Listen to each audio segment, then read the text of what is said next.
Good evening, everybody. It's Peothra. How are you tonight?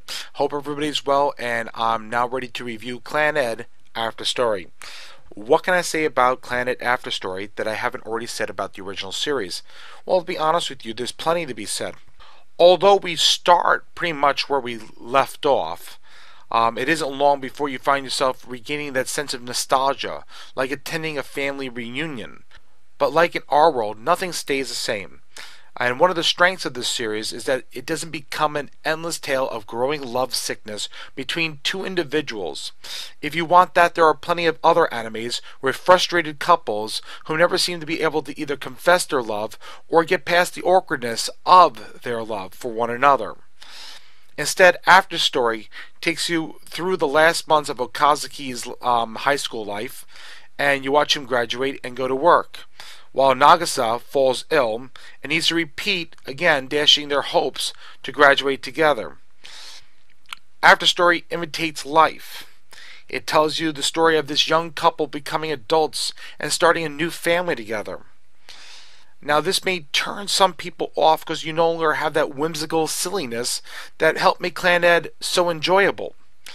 Instead, you have a more serious, tense tone that develops here. You become heart-stricken as you watch Nagisa fall ill again, and eventually, hold on a second, spoiler, okay? So if you don't want to know, stop for the moment and come back at the end of the review.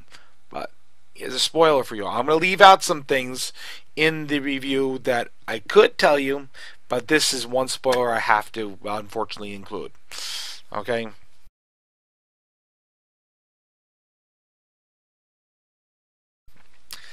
You become heart-stricken as you watch Nagisa fall ill again and eventually die while giving birth to her young daughter Ushio. You become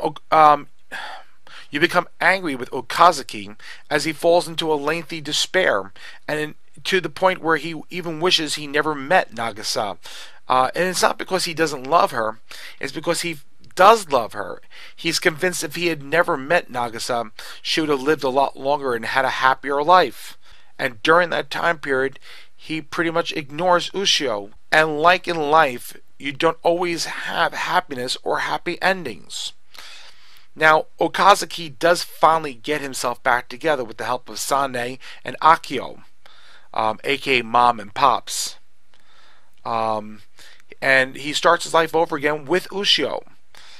Now, I'm not going to tell you everything.